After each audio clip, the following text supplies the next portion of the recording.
మా దీన స్థితి. 638వ యొక్క పాటని మనం మనకు కలిసి పాడు. ఆంధ్ర క్రైస్తవ కీర్తన నుంచి 638వ కీర్తన. ఎందుకు నన్నెంతగా ఎందుకు నన్నింతగా నీవు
Bye.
ప్రస్తుత భాగాన్ని మనం చదువుకున్నామంటే పరిశుద్ధ గ్రంథం నుంచి యెషయా 48వ అధ్యాయం 10 నుంచి 22 వచనాల వరకు మన మధ్యన కట్టి శ్రీమతి మంతా జయ ముందుకు వచ్చి ఈ యొక్క ఉత్తర ప్రత్యుత్తరాల భాగాన్ని మనకి చదివి వినిపించవలసిందిగా కోరుతున్నాం.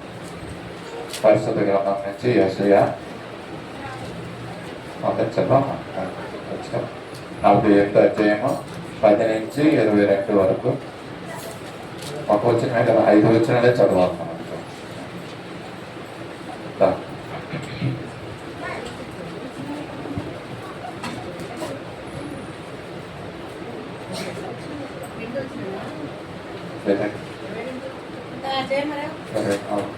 అదే 22 వరకు 48 వచ్చాయి. 11 వచ్చిన నుంచి 22 వచ్చిన వరకు మనం చదువుతాం. యెషయా గ్రంథం 48వ అధ్యాయం 11వ వచనం నుంచి 22వ వచనం వరకు ఉత్తర ప్రత్యుత్తరాల భాగంగా మన యొక్క వాక్య భాగాన్ని మనం చదువుతాం.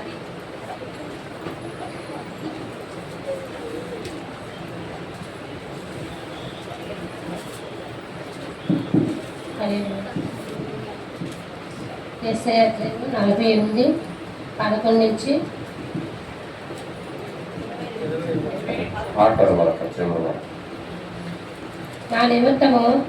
నా నిమిత్తమే అలాగూ చేసదను. నా నామము అపవిత్రపరచిన ఎడల నా మహిమను మరి ఎవరికి నేను ఇచ్చేవాడను కాను.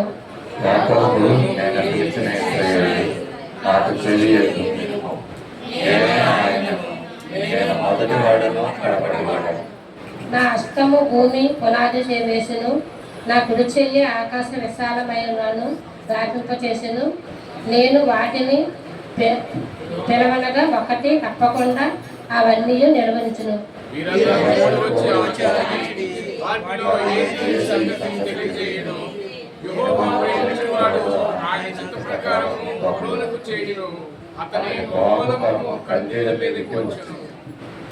నేనే ఆజ్ఞ ఇచ్చేవాడను. నేను అతనిని పిలిచితిని, నేను అతనిని రప్పించితిని. అతని మార్గము తెలియను. నా యొద్దకు రండి, ఈ మాట ఆలకించుడి.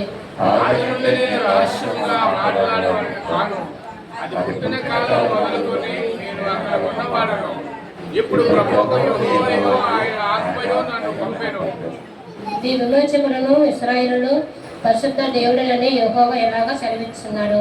నీకు ప్రయోజనమును కలిగినట్లు నీ దేవుడైన యెహోవాను నేనే నీకు ఉపదేశమును చేయదును. నీవు నడవవలసిన త్రోవను నిన్ను నడిపించుదును.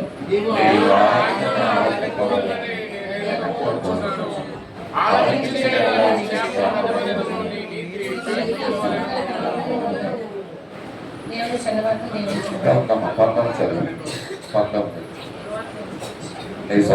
నీ సంతానమును ఇసుక వలె విస్తరింపబడును.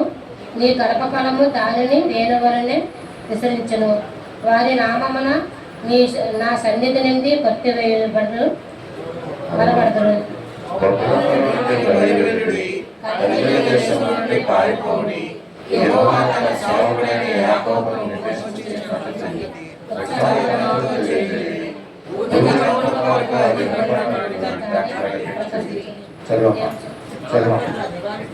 ఎడారి స్థలములో ఆయన వారిని నడిపించును.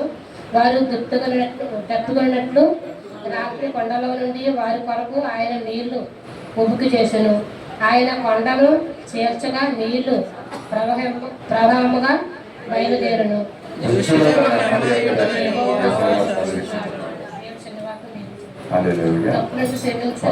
ఈ సమయంలో చదవబడిన వాక్య భాగాన్ని మన మధ్యలో నట్టే సొంత దేవకర్ గారి ముందుకు వచ్చి వాక్య భాగాన్ని మనకి వివరిస్తారు.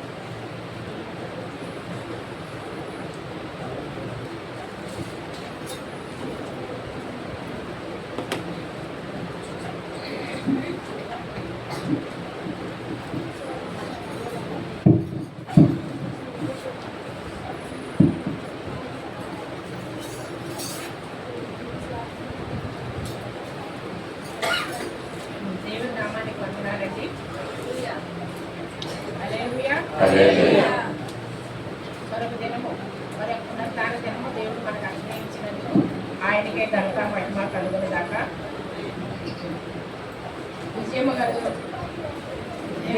చదివినట్లుగా ఈరోజు యెషయా గ్రంథము 48వ అధ్యాయము 11 నుంచి 22 వచనాలు ఒకసారి మనం తెలుసుకుందామండి. ఈ యొక్క అధ్యాయంలో యెహోవా దేవుడు బబులోను రాజ్యాన్ని ఏ విధంగా పడగొడతాము, ఎలాగ పౌరుస్తాము అనే విషయాలు ప్రవక్త యెషయా ప్రవక్త ద్వారా మరి బయటపరిచి అది ఇశ్రాయేలీయులకు తెలియపరచవలసిందిగా మరి చెప్పినప్పుడు ఆ విషయాలు మనం నేర్చుకుందామండి. 11వ వచనము, నా నిమిత్తమే అలాగూ చేసేదను, నా నామము అపవిత్రపరచబడనేలా నా మహిమను మరి ఎవరికి నేను ఇచ్చువాడను కాదు. దేవుడు ఏం చేస్తారంటే ఆయన నామాన్ని మనం కనపరచాలంటున్నారండి. ఎందుకంటే నేను తప్పవేరు దేవుడు లేడు మీకు అని చెప్పి దేవుడు పదాజ్ఞంలో మొదటి ఆజ్ఞను మనకి ఇచ్చాడు. అలాంటప్పుడు ఆయన్ని మనం ఏం చేయాలండి? కనపరచబడాలండి. ఆయన నామాన్ని మనం అపవిత్రపరచకూడదు. ఆయన మహిమను మహిమను నేను ఎవరికి ఇచ్చువాడను కాదు అని. ఆయన మహిమ ఆయనకే చెందాలి. యేసుక్రీస్తు ప్రభు కూడా దేవాది దేవుడు మహిమ పొందాలని అన్ని కార్యాలు చేశాడు భూలోకంలో ఉన్నప్పుడు. కాబట్టి ఆయన మహిమను ఒకసారి యెషయా గ్రంథము 42:8 ఒకసారి చూద్దామండి. 42 వెనక్కి. నేనే, ఇదే నా నామము, మరి ఎవరికి నా మహిమను నేను ఇచ్చువాడను కాను, నాకు రావాల్సిన స్తోత్రమును విగ్రహమును చెందనేను. సరే, ఏమంటున్నారు? యెహోవాని నేనే యెహోవాను, ఇదే నా నామం, మరి ఎవ్వరికి నా మహిమను నేను ఇచ్చేవాడుగా కాదు. ఆయన మహిమ ఎవ్వరికి ఇంక వెళ్ళకూడదండి, ఆయనకే చెందాలి. ఆ విధంగా నాకు రావాల్సిన స్తోత్రములు విగ్రహములకు చెందండి. సరే, ఆయనకి రావాల్సిన స్తోత్రాలు విగ్రహానికి చెందనివ్వరండి. అంటే ఏంటి? విగ్రహారాధన చేయకూడదు అని చెప్పాలి. ఎందుకు చెప్పాను కదా, నేను తప్ప వేరే మీకు ఉండకూడదు. ఆయన ఆకాశం ఉంది కానీ ఎందుకని గురుపు కేంద్రంలో నీడలో దేని రూపమును చేసుకోకపోతాడు. సరే, అంత ఖచ్చితంగా చెప్పాను. కానీ మనం ఏం చేస్తున్నామండి? దేవుణ్ణి మహిమపరచట్లేదు, ఆయనకి మహిమ వచ్చే విధంగా మనం ప్రవర్తించట్లేదు. అలా 12వ వచనం, యాకోబు నేను పిలిచిన ఇశ్రాయేలు నాకు చెవియొగ్గును, నేనే ఆయనను, నేను మొదటివాడను కడపటివాడను, నా ఇక్కడ రావను. ఆయన ఏమంటున్నారంటే నేను మొదటివాడను కడపడు. యాకోబును ఇశ్రాయేలు, ఎందుకంటే ఇశ్రాయేల్ ప్రజలు దేవాది దేవుని యొక్క ప్రజలు, ఆయన ఇష్టపడే ప్రజలు. ఆయన వారికి వాగ్దానం చేసినటువంటి భూమికి ఎన్ని కష్టాలు, ఎన్ని ఇబ్బందులు, ఇరుకులు వచ్చినప్పటికీ అక్కడికి నడిపించారు. ఆయన నడిపించిన తర్వాత ఆయన ఏం చేస్తున్నారంటే, నా యొక్క ఆజ్ఞలు మీరు గైకొనండి, నేను చెప్పినవన్నీ మీరు నెరవేర్చాలి అని చెప్తున్నప్పుడు మరి ఇశ్రాయేలు ప్రజలు వినాలి కదా. నేనే ఆయనను, నేను మొదటి వాడను కడపటి వాడను అని చెప్తున్నాడు. ఎందుకంటే ప్రకటన గ్రంథంలో కూడా 22:13 చూసినట్లయితే నేను మొదటి వాడను కడపటి వాడను, ఆదియు అంతమునే ఉన్నాను అని చెప్పాడు. దేవుడు మొదటివాడు కడపటి వాడు, సృష్టిలో ఉన్నాడు. ఆయన ఎత్తబడే గుంపులో అందరినీ తీసుకెళ్ళడానికి వచ్చిన కడపటివాడిగా కూడా ఆయన ఉన్నాడు అన్నచ్చిన. కాబట్టి మనం ఏం చేయాలి? చెప్పిన మాటలన్నీ కూడా మనం ఆయన చెప్పిన మాటల ప్రకారంగా నడుచుకొని ఆయన ఆజ్ఞలకు మనం లోబడినట్లయితే దేవుడు మనల్ని దీవిస్తాడు. అలాగే 13వ వచనం, నా హస్తము భూమి పునాది వేశాను, నా కుడి చేయి ఆకాశ వైశాల్యములను వ్యాపించేశాను. దేవుడు ఎందుకంటే సృష్టిలో ఆయన ఉండి ఆయన మాట ద్వారా సృష్టిని చేశారు. కాబట్టి సృష్టి ఆయనకి లోపడుతుంది, రమ్మంటే వస్తుంది, పొమ్మంటే పోతుంది. ఆ విధంగా అంత అధికారం కలిగినటువంటి దేవుడు ఆ యొక్క తన కుడి చెయ్యి ఆకాశ వైశాల్యములను వ్యాపింపజేశారు. చెప్పిన వెంటనే మరి ఆకాశం వచ్చింది, భూమి వచ్చింది.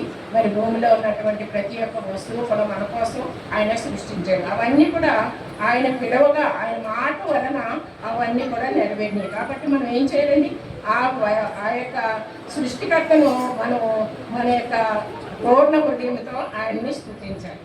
అలాగే 14, మీరందరినీ కూడి వచ్చి ఆలకించుడి, వాటిలో ఏది ఈ సంగతి తెలియజేయను, యెహోవా ప్రేమించువారు ఆయన చిత్త ప్రకారము బబులోనులకు చెందింది. అంటే ఇది ఏంటంటే కోరేషన్ గురించి ఇక్కడ చెప్పబడిందండి. ఈ కోరేషన్ ఏర్పరచుకున్నారు దేవుడు. ఏర్పరచుకొని ఆయన ద్వారా ఈ యొక్క బబులోనులో బందీలుగా ఉన్న 70 సంవత్సరాలు బందీలుగా ఉన్నటువంటి వీళ్ళ ఇశ్రాయేల్ ప్రజలందరినీ కూడా విడిపించడానికి ఈ కోరేషును ఎన్నుకున్నారు కాబట్టి యెహోవాను ప్రేమించేవాడు ఆయన చిత్త ప్రకారం బబులోనులకు చేయడు.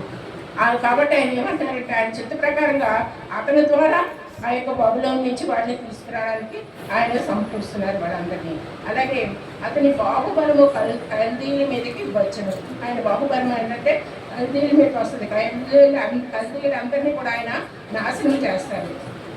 15వ వచనం చూసినట్లయితే నేనే ఆజ్ఞ ఇచ్చేవాడును, నేనే అతన్ని పిలిచితిని, నేనే అతన్ని రప్పించుకుని అతని మార్గము జరిగింది. నా ఎక్కడండి ఈ మాట ఆలకించండి. దేవుడు ఏం చెప్తున్నారంటే ఆయన మాట వినమంటున్నారు. ఎందుకంటే కోరేషు రాజుకి ఆయన ఏర్పరచుకుని వీళ్ళ బాధ్యత అంతా ఆయనకు అప్పచెప్పారు. కాబట్టి ఇప్పుడు ఇశ్రాయేలు ప్రజలకు ఏం చెప్పారంటే మీరు నా మాట వినండి, నా మాట ఆయన్ని పంపించారు కాబట్టి ఆయన మాట విని ఆయన ఎలా చెప్తారో అలా చేయమని చెప్తున్నారు. యెషయా 55:1-2 ఒకసారి చూద్దామండి. యెషయా 55:45.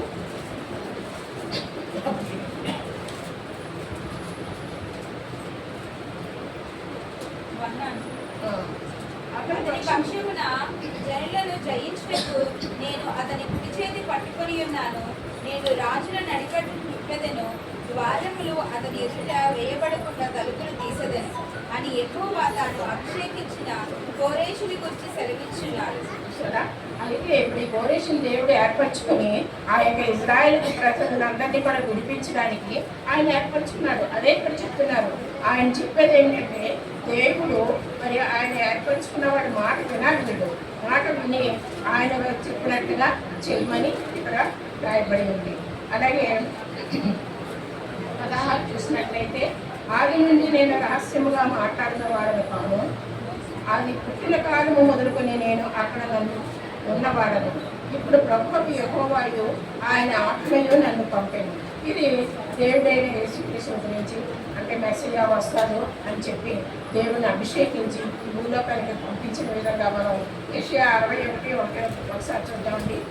ఆయన ఆత్మతో అభిషేకించి ఆయన పంపించాడు. ఆయన ఊరికే రాలేదు. యెహోవా ఆత్మ నా మీదకి వచ్చి ఉన్నది, దీనులకు సువర్తమానము ప్రకటించుటకు యెహోవా నన్ను అభిషేకించినది. దీనులకు సువార్త ప్రకటించడానికి ఆయన్ని ఆత్మతో అభిషేకించి ఈ లోకానికి పంపించారండి. అదే ఇక్కడ వ్రాయబడి ఉంది. ఎందుకంటే ఇప్పుడు ప్రభువు యెహోవాయు ఆయన ఆత్మయు నన్ను పంపాను అని చెప్తున్నాడు. ఆయన ఆత్మ ద్వారా ఆయన అభిషేకించబట్టి దేవుడు ఈ లోకానికి వచ్చినట్టుగా మనం చూస్తున్నాం. అలాగే 18వ వచనం నీవు నా ఆజ్ఞలను ఆలకింపవలెనని నేను ఎంతో కోరుచున్నాను.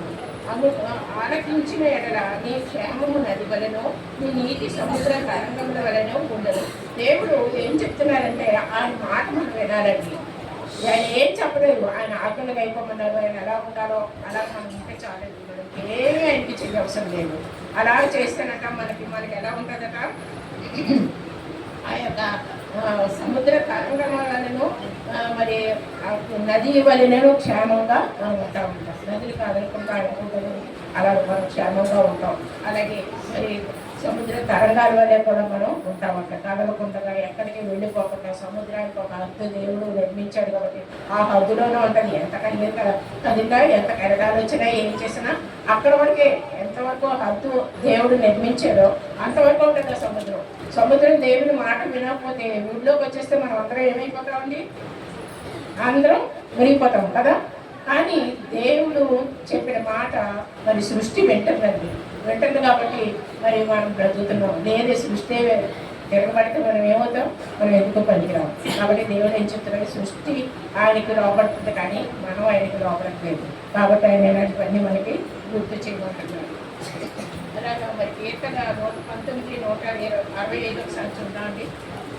119 కీర్తన కొంచెం వెనక్కి వెళ్ళి 119, 165, 119 చదివేస్తున్నాను. నీ ధర్మశాస్త్రమును ప్రేమించడానికి ఎంతో నెమ్మది కలదు. వారి కూలి ఒప్పిల్లుటకు కారణం ఏమీ లేదు. సరే ఆ దేవుడు ఏం చేస్తున్నారంటే ఆయన ధర్మశాస్త్రాలను ప్రేమించే వాడికి నెమ్మది ఉండాలన్న.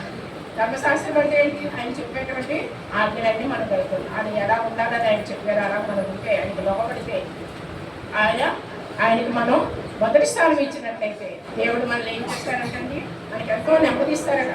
నిజంగానండి, మన దేవుడిలో ఉండి మనం ఏమీ పట్టించుకోకుండా మనం దేవుని మీద ఆధారపడి ఉన్నట్లయితే, ఎవరేమనుకున్నా మనకు అనవసరం అనుకుని మనం జీవించాలి. అలా ఉన్నట్లయితే దేవుడు మనకి నెమ్మదిని ఇస్తారట. నెమ్మది ఉంటుంది. ఎవరి మీద మనం ఏ వర్షి పడకుండా అలా ఉన్నట్లయితే మనకి నెమ్మది ఉండదు కదా. ఎవరినన్నా కోపగించి ఎవరినైనా తిట్టి చేసి మనం ప్రార్థన చేయాలంటే చేయగలమా? చేయలేం. కాబట్టి మనం ఆయన ధర్మశాస్త్రానికి లోబడితే దేవుడు మనకి నెమ్మదిని ఇస్తాను. అలాగే నీ సంతానం తీసుకోవాలను విస్తారము, నీ గర్భఫలము కానీ ఏనుగుల వలె విస్తరించు. నా వారి నామము నా సన్నిధి నుండి వేయబడదు, మరువబడదు. అదేంటంటే ఇశ్రాయేలు ప్రజలకి దేవుడు వాగ్దానం చేశాడు.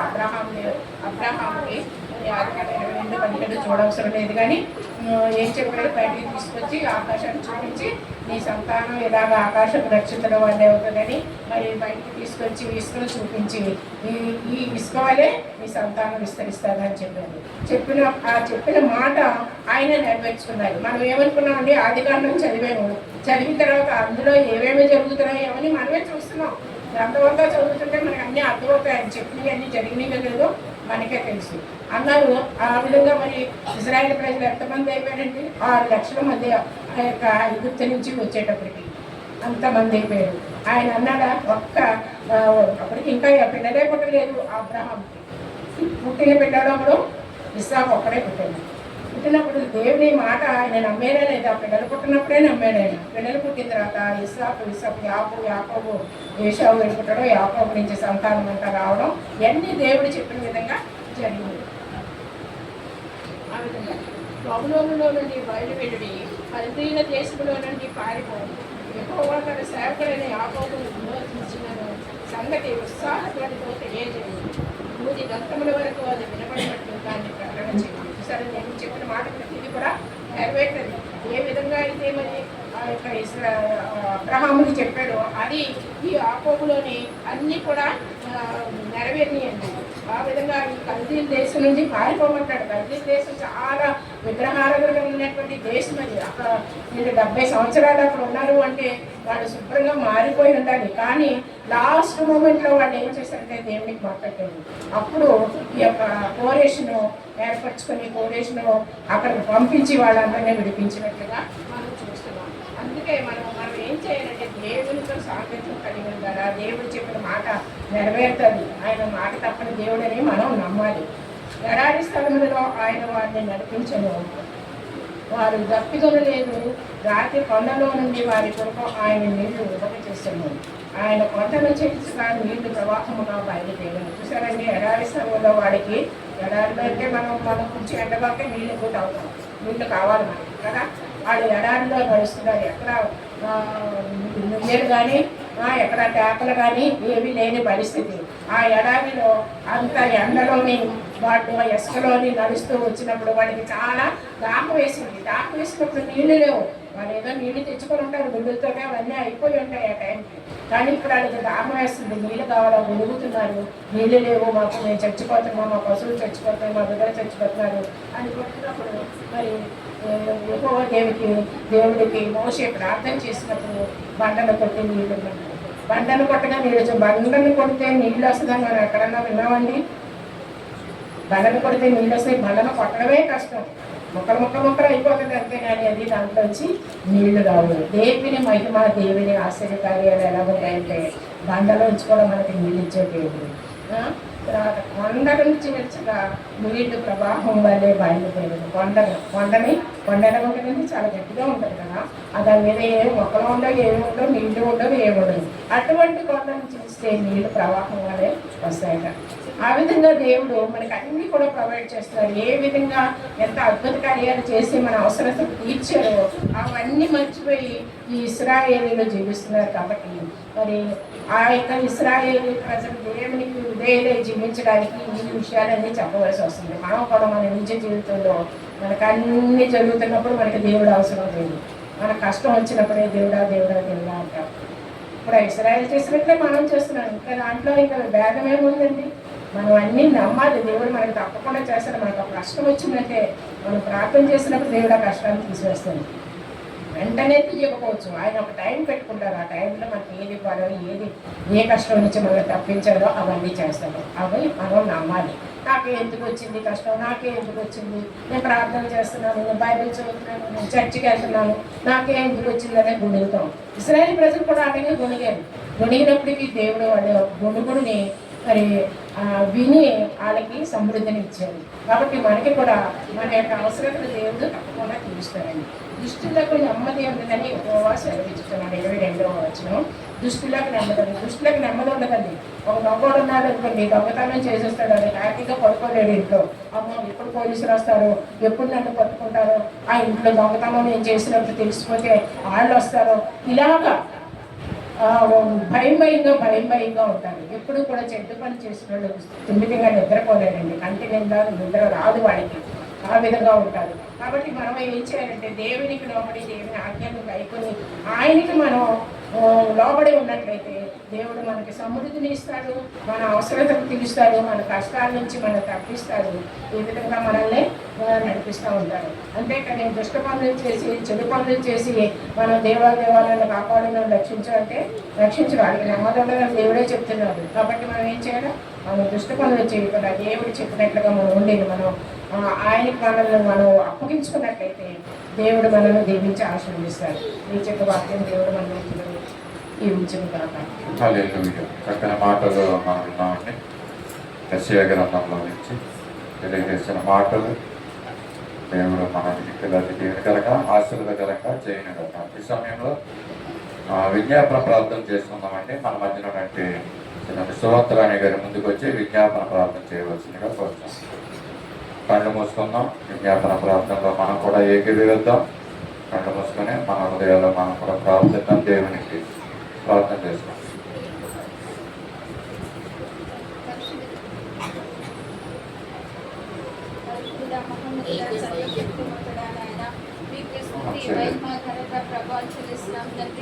ఆశ్చర్యకరుడ, ఆలోచనకర్త, బలవంతులకు తండ్రి, నయనానికి స్తోత్రములు తండ్రి, నయనానికి వందనాలు చెల్లిస్తున్నాం తండ్రి.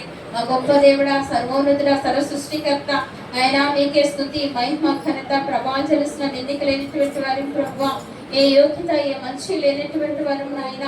నా తండ్రి, నా దైవా నీకు స్తోత్రాలు ప్రభా. అబ్బా నాయన అని స్తుతించడానికి కూడా ప్రభా యోగ్యత లేని మాకు ప్రభా తను ఎంతో గొప్ప ధన్యతనిచ్చావు ప్రభా. నా తండ్రి నీకు అందరూ బట్టి స్తోత్రాలు చెల్లిస్తున్నాం తండ్రి నాయన. నాయన నువ్వు చూపిన కృపలకే వందనాలు తండ్రి నాయన. మీరు ప్రేమించిన విధానం బట్టి నీకు స్తోత్రాలు ప్రభా నాయన. నీ కృప లేనిదే, నీ ప్రేమ లేనిదే, నీ దయ లేనిదే ప్రభా మేము బ్రతకలేము తండ్రి నాయన. నా దైవా నీకు స్తోత్రాలు చెల్లిస్తున్నాం తండ్రి. అందరికోలేనటువంటి గొప్ప ధన్యతను మీరు మాకు అనుగ్రహించారు ప్రభా. నీ సన్నిధానాన్ని మమ్మల్ని తోడుకొని వచ్చారు ప్రభా. అందరి బట్టి వందనాలు చెల్లిస్తున్నాను ప్రభా. మా గొప్ప దేవుడా నీకు స్తోత్రాలు తండ్రి. పరిశుద్ధాత్ముడా నీకు వందనాలు తండ్రి నాయన. మీరు చేసిన మేలు ఉపకారములకు తండ్రి, మీరు చూపిన కృపకు ఏమి చిన్నడం తీర్చలేము ప్రభా. దైవానికి స్తోత్రాలు. నేను మేము నశించడం ఎంత ఇష్టము కాక ప్రభా, మీరు దివి నుండి భూమికి దిగి వచ్చి ఎవరు చెడు గొప్ప త్యాగం చేశారు ప్రభా. నేను మేము పొందవలసిన పాపదోష శిక్షను మీరు భరించారు ప్రభా. తండ్రి నీకు స్తోత్రాలు. పాపం చేత, శాపం చేత పడిచెడిన మమ్మల్ని వెతికి రక్షించారు తండ్రి. నీకు స్తోత్రాలు, స్తోత్రాలు, వందనాలు చెల్లిస్తున్నాను తండ్రి. మా దైవానికి వందనాలు తండ్రి నాయన. ఈ లోకంలో ఎవరు ప్రభా తండ్రి విలువలేనిది నాయన, నేను ఎవరు ఇవ్వలేనిది ప్రభా మీరు మాకు అనుగ్రహించారు ప్రభా. మీరు ఇచ్చిన రక్షణ బడి నీకు కృతజ్ఞతాస్తుతులు చెల్లిస్తున్నాను తండ్రి నాయన. నా దైవానికి స్తోత్రాలు ప్రభా. ఇగో తండ్రి ఇంతవరకు తండ్రి నాయన మీరు పాటల ద్వారా మీరు మహిమ పొంది ఉన్నారు తండ్రి. అలాగే తండ్రి నీ దాసులతో మీరు మాట్లాడి ఉన్నారు ప్రభా. దైవానికి స్తోత్రాలు. నీ పరిశుద్ధాత్మ నైనా మా మధ్య వచ్చినందుకు నీకు స్తోత్రాలు, వందనాలు చెల్లిస్తున్నాను తండ్రి నాయన. మా గొప్ప దేవుడా నీకు స్తోత్రాలు తండ్రి నాయన. ఇగో ప్రభా తండ్రి నాయన దైవ సహాయకుల గురించి ప్రార్థిస్తున్నాను తండ్రి నాయన. నీ దాసులకి ప్రభా ఆరోగ్య బలం నేను ఆయుష్ని దయచేయండి ప్రభా. తండ్రి నీకు స్తోత్రాలు తండ్రి నాయన. కృపగల దేవుడా నీకు స్తోత్రాలు తండ్రి. రాకపోకల్లో మీరు తోడైండండి ప్రభా. తండ్రి నీకు వందనాలు తండ్రి. ఓ ప్రభా నాయన మమ్మల్ని నడిపిస్తూ ఉండగా ప్రభా నీ ఆత్మశక్తితో, నీ ఆత్మ బలముతో నాయన నీ దాసులు నింపమని అడుగుచున్నాను ప్రభా. నాయన నీకు స్తోత్రాలు. నీ దాసులు చే ప్రతి ప్రార్థన విజ్ఞాపనలు నాయన మీరు అంగీకరించి నీ కృపను తోడుకొంచమని అడుగుచున్నాను ప్రభా. నీకు స్తోత్రాలు తండ్రి. ఇగో ప్రభా అనేకమైన ఆత్మను రక్షించట్లో సేవా భారము కలిగి ఉంటుండగా ప్రభా నాయన నీ ఆత్మశక్తి దయచేయండి, నీ దాసుల జ్ఞాపకం చేసుకోండి, ఆరోగ్య శక్తి బలము నీ కాపుదల ఉంచమని అడుగుచలను చేస్తున్న ప్రతి ప్రార్థన విజ్ఞాపనకు మీరు ప్రతిఫలం చేకూర్చండి.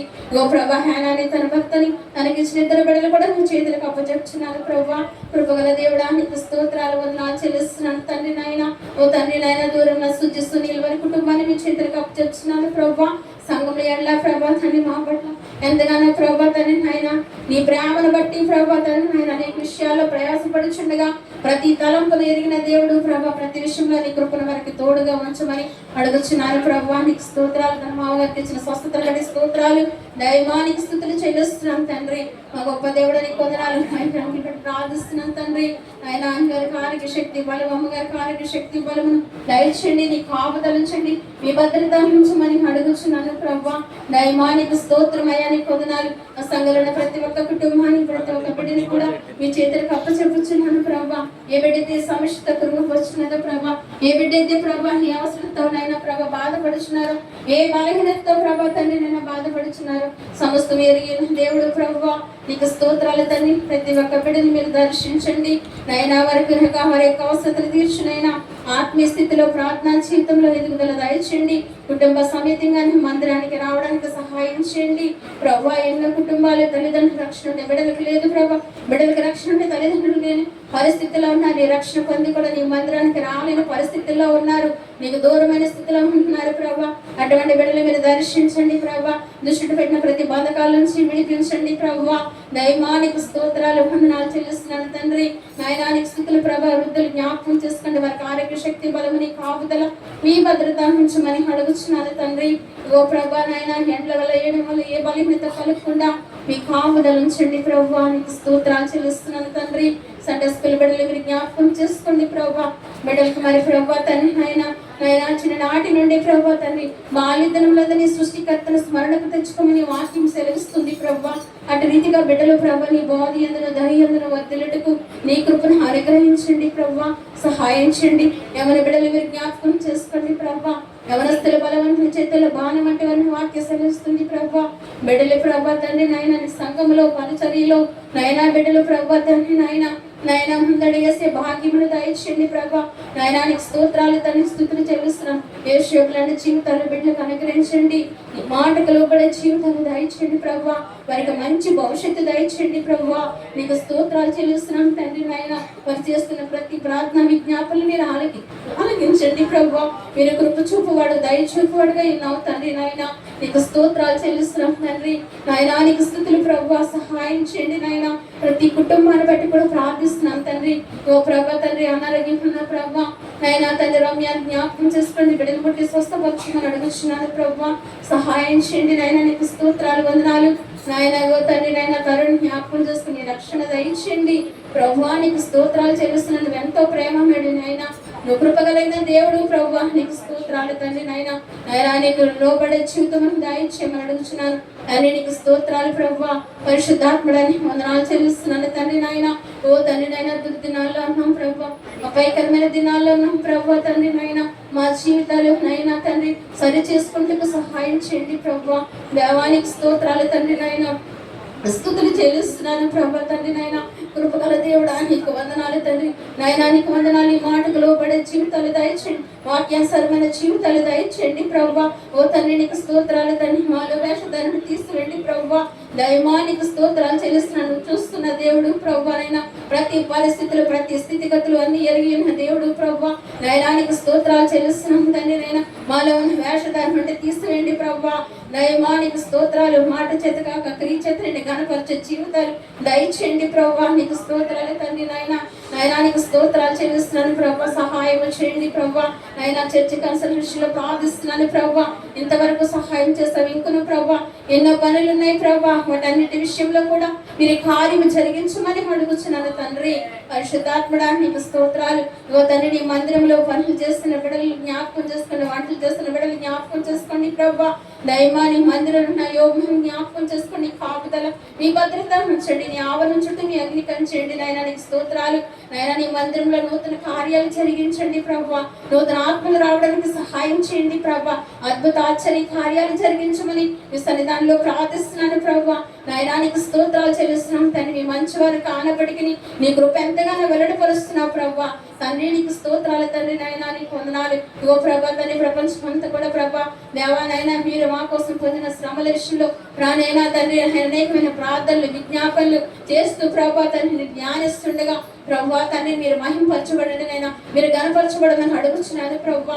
నయనానికి స్తోత్రమయ్యా, నీకు వందనాలు చెల్లిస్తున్నాం తండ్రి. నయనానికి వందనాలు. నా మేరకు అనేక మంది నశించుకొచ్చినారు ప్రభా. సర్వలోకములు సృష్టించిన సృష్టికర్తను మరచి సృష్టిని ఆరాధిస్తున్న ప్రతి ఒక్క బిడ్డని మీరు దర్శించండి ప్రభా. దేవ పాప బంధకాల నుంచి విడిపించమని అడుగుచున్నాను ప్రభా. వారి మనోనేత్రాలు తెరవమని అడుగుచున్నాను తండ్రి. నయనానికి స్తోత్రాలు. ఇగో ప్రభా అనేక మందిని ప్రభా తండ్రి నైనా ప్రభా తండ్రిని సేవకురాలు చేస్తున్న పరిచర్యలకు ఎన్నో అడ్డులు ఆటంకాలు పెడుతూ భయంకరంగా హింసిస్తూ దూషిస్తూ ఈ మందిరాలు కూలుస్తూ భయంకరంగా నేను చిత్రహింసలు పెడుచున్న వారితో మీరు మాట్లాడమని అడుగుచున్నాను. అలనాడు సౌలునైనా పౌలుగా మార్చిన దేవుడా ప్రభు, వారి మనోనేత్రాలు తెరువు తండ్రి నాయన. నా దైవానికి స్తోత్రాలు చెల్లిస్తున్నాను తండ్రి నాయన. కృప చూపండి ప్రభు, దయ చూపమని అడుగుచున్నాను ప్రభు. నీకు స్తోత్రమయ్యా, నీకు వందనాలు తండ్రి నాయన. ఓ ప్రభా తండ్రి నాయన యేసయ్యానికి స్తోత్రములు తండ్రి నాయన. మీ రక్షణ దయచేయండి ప్రభా. నీ స్తోత్రాలు తండ్రి నాయన. వ్యభిచారాలు మార్చు, త్రాగుబోతులు తిరుగుబోతులు వ్యభిచారాలు మీరు మార్చమని అడుగుచున్నాను ప్రభా. నా దైవానికి స్తోత్రాలు తండ్రి. ఒక పాప నశించబడి ఇష్టం కాదు ప్రభా. అందరంతటా మారు మనసు పొందాలని మీరు ఆలస్యం చేస్తూ నీ అపారమైన ప్రేమతో ప్రతి ఒక్క బిడ్డని మీరు పిలుస్తున్నారు ప్రభా. సహాయం చేయమని అడుగుచున్నాను ప్రభా.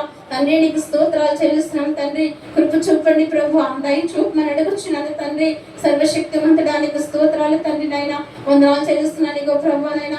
ఇంతవరకు ప్రభా నీ ఆత్మ సహాయము దయచేశారు ప్రభా. నీకు స్తోత్రాలు తండ్రి నాయన. అలాగే ప్రభా తండ్రి నీకు జరగవలసిన కార్యక్రమం అంతట్లో మీరు ఉండండి ప్రభా. నీకు స్తోత్రాలు చెల్లిస్తున్నాను ప్రభా.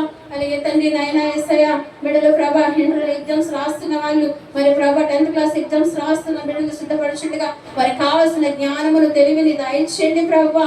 నయనానికి స్తోత్రాలు చెల్లిస్తున్నాం తండ్రి. వారి వేళ్ళకు యుద్ధమును పోరాటమును నేర్పువాడే ఉన్నారు ప్రభా. నైనా బిడ్డలకు కావాల్సిన నైనా జ్ఞానమును తెలివిని దయచేయండి. వారి రాకపోకల్లో మీరు తోడై ఉండండి ప్రభా. నీకు స్తోత్రాలు చెల్లిస్తున్నాను. స్కూల్కి వెళ్ళిన బిడ్డలు, కాలేజ్కి వెళ్ళిన బిడ్డలకి నీ క్షేమని సన్నిధిని తోడుగా ఉంచండి ప్రభా. దుష్టుడు ఎంతగానో ప్రభా భయంకరంగా ప్రభా తండ్రి నైనా బిడ్డలపై దాడి చేస్తున్నప్పుడు క్రియలన్నీ కూడా మీరు లయపరచమని అడుగుచున్నాను ప్రభా. సహాయం చేయండి, మీ కాపుదల ఉంచండి ప్రభా. అలాగే తండ్రి ఎంతో మంది తండ్రి నైనా తల్లిదండ్రులు బిడ్డల విషయంలో కృంగిపోతున్నారు ప్రభా. లోబడని బిడ్డలు ప్రభా తండ్రి నైనా అటువంటి బిడ్డలు మీరు దర్శించండి ప్రభా. తండ్రి నీకు స్తోత్రాలు చెల్లిస్తున్నాం తండ్రి. గృహాల్లో శాంతి సమాధానం లేక ప్రభా తండ్రి వేదన చెందుతున్న కుటుంబాలు ఉన్నాయి ప్రభా. ఆ కుటుంబాల్లో ఐక్యత శాంతి సమాధానాన్ని దయచేయండి ప్రభా. కృప చూపండి ప్రభా. సహాయం చేయమని మీ సన్నిధానంలో ప్రార్థిస్తున్నాను ప్రభా. పరిశుద్ధాత్ముడా నీకే స్తుతులు స్తోత్రాలు చెల్లిస్తూ నీ నామానికి మహిమ తెచ్చుకోమని యేసు శక్తి గల నామాన్ని బట్టి ప్రార్థించి వేడుకొంచున్నాను తండ్రి. ఆమేన్.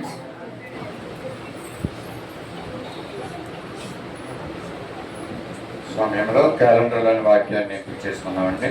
మన మధ్యన పి కుమారి గారు ముందుకు వచ్చినట్లయితే క్యాలెండర్లోని వాక్యాన్ని మనం చేసుకుంటాం.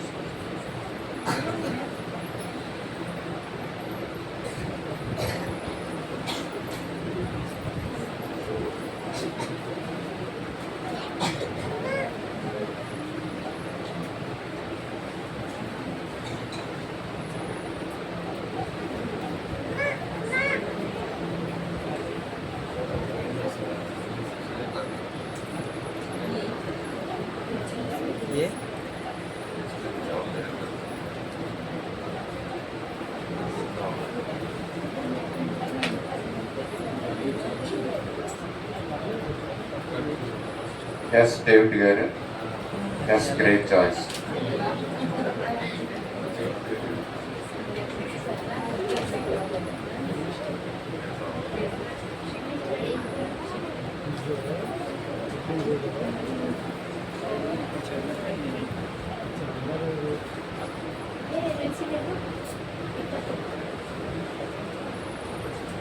నేను సాత్వికుల దేని మనసు వల్ల కలవాడను కనుక మీ మీద నా గాడి ఎత్తుకున్న ఎంత నేర్చుకోండి, అప్పుడు మీ మనసు విశ్రాంతి కోరుకుంది.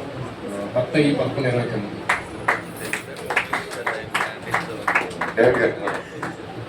Because I am gentle and humble in spirit, you will find rest. Matthew chapter 11 verse 29.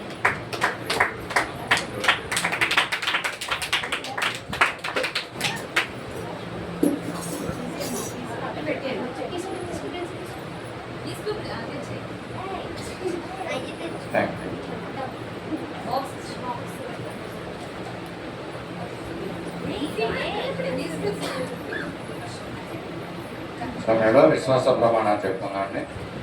అందరం కూడా లేచి నిలబడదాం. విశ్వాస ప్రమాణం చెప్తున్నాం. మన మధ్యలో డేవిడ్ బ్రదర్ ముందుకు వచ్చి ఈ యొక్క విశ్వాస ప్రమాణాన్ని తెలియజేయవలసిందిగా కోరుతున్నాం.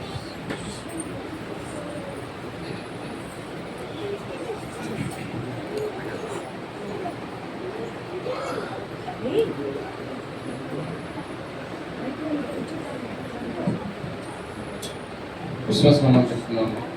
భూమి ఆకాశం సూచించిన సర్వశక్తి గల తండ్రి అయిన దేవుని నేను నమ్ముచున్నాను. ఆయన ఏకకుమారుడును ప్రభువైన యేసుక్రీస్తును నమ్ముచున్నాను. ఈయన పరిశుద్ధాత్మ వలన అన్యుని మరియకు జన్మించి సిలువ వేయబడి చనిపోయి సమాధి చేయబడి దృశ్య లోకములోనికి మూడవ దినమున లేచి పరలోకమునకెక్కి సర్వశక్తి గల దేవుని యొద్ద ఉన్నాడనియు సజీవులకు మృతులకు తీర్పు చేయటకు అక్కడ నుండి వచ్చినని నమ్ముచున్నాను. పరిశుద్ధాత్మను నమ్ముచున్నాను. పరిశుద్ధ సహవాసం అవసరమని నమ్ముచున్నాను. పాప క్షమాపణ నిత్య జీవమును ఉన్నవని నమ్ముచున్నాను. ఆమేన్.